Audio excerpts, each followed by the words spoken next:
तो कैसा हो अगर मैं आप सब लोगों को बताऊं कि डीमन स्लेयर में आप लोग जो डायनामिक एनिमेशंस देखते हो उसके पीछे एक डार्क रियलिटी है। डीमन स्लेयर की इन्फिनिटी कैसल मूवी शायद अब तक का मोस्ट एंटिसिपेटेड एनिमे प्रोजेक्ट है ऑल टाइम का, लेकिन बिहाइंड द सीन्स चीजें कभी भी उतनी परफेक्ट नहीं होती जितनी वो दिखती हैं। लीगल स्कैंडल से लेकर स्टाफ पर प्रेशर डालने तक, ये है वो सच जो यूफोटेबल ने आपसे छुपा रखा था। म्यूगन ट्रेन और स्वॉर्डस्मिथ विलेज आर्क के बाद फैंस की एक्सपेक्टेशन का बार सिर्फ ऊपर ही जाता जा रहा था। फैंस को हर फ्रेम सिनेमैटिक चाहिए था और हर फाइट कमाल की चाहिए थी, लेकिन उस तरह की परफेक्शन एक हैवी कॉस्ट, बजट और टाइम के साथ आती है।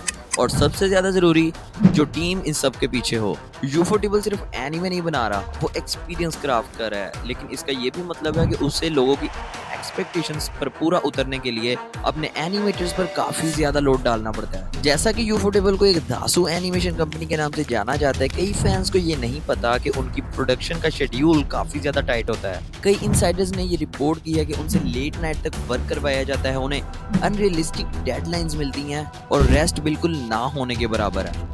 इवन स्वॉर्डस्मिथ विलेज आर्क में भी एनिमेटर्स को उनकी एक्सट्रीम लिमिट तक पुश किया गया था। और अब जबकि डीमन स्लेयर की इन्फिनिटी कैसल मूवी लॉन्च होने वाली है, तो वर्कलोड पहले से भी ज्यादा हैवी है। हालांकि स्टूडियो इस बारे में बात नहीं करता, लेकिन वो मेंटल और फिजिकल स्ट्रेस जो फैंस की एक्सपेक्टेशन को मीट करना है वो काफी ज्यादा है। 2021 में यूफोटेबल को पकड़ा जाता है एक मेजर स्कैंडल में। यूफोटेबल के फाउंडर को चार्ज किया जाता है टैक्स इवेजन के साथ। अगर किसी को नहीं पता कि टैक्स इवेजन किसे कहते हैं, तो टैक्स इवेजन का मतलब है कि आप इलीगली वे से टैक्स पे करने से बच सको। और रिपोर्ट से ये पता चला है कि यूफोटेबल ने अप्रोक्सीमेटली $4 मिलियन अपनी इनकम्स में छुपा रखे थे ताकि वो टैक्स पे करने से अवॉइड कर सकें।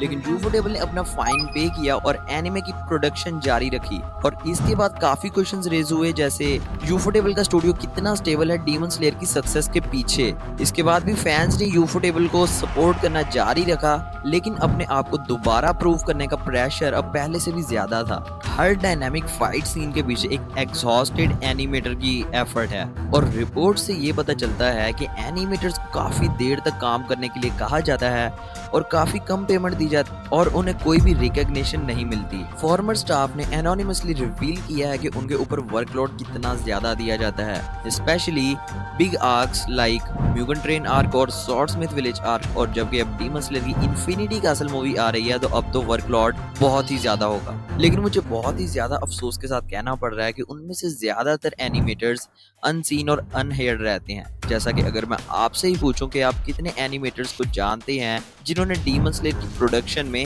एनिमेशन की है, अगर आपको किसी का नाम पता है तो मुझे कमेंट सेक्शन में जरूर बताइएगा। Demon slayer infinity castle arc हमें सीरीज की शक्ल में तो नहीं मिलने वाली, वो हमें 3 मूवीज में देखने के लिए मिलेगी। यूफोटेबल के इस डिसीजन ने फैंस को शॉक करके रख दिया था। ऊपर से तो ये काफी क्रिएटिव चॉइस लगती है, लेकिन बिहाइंड द सीन ये एक बिजनेस डिसीजन है। आमतौर पर मूवीज सीरीज से ज्यादा पैसे कमाती हैं। जैसा कि आप खुद सोचेंगे, खाली म्यूगन ट्रेन मूवी ने अकेले $500 मिलियन से ज्यादा कमाए थे। लेकिन क्या ये इसकी पेसिंग को इफेक्ट करेगा? क्या फैंस थक जाएंगे वेट कर करके मूवीज का? ये वो रिस्क हैं जो यूफोटेबल ने अपने बिजनेस के डिसीजन के साथ लिए हैं। ये थे कुछ वो सीक्रेट्स जो ज्यादा डीमन स्लेयर के फैंस को नहीं पता। अगर आपको इस वीडियो में कुछ नया पता चला है तो चैनल को जरूर सब्सक्राइब करिएगा, क्योंकि अभी मेरा नया यूट्यूब चैनल है, तो आप लोगों के सपोर्ट की बहुत ज्यादा जरूरत है।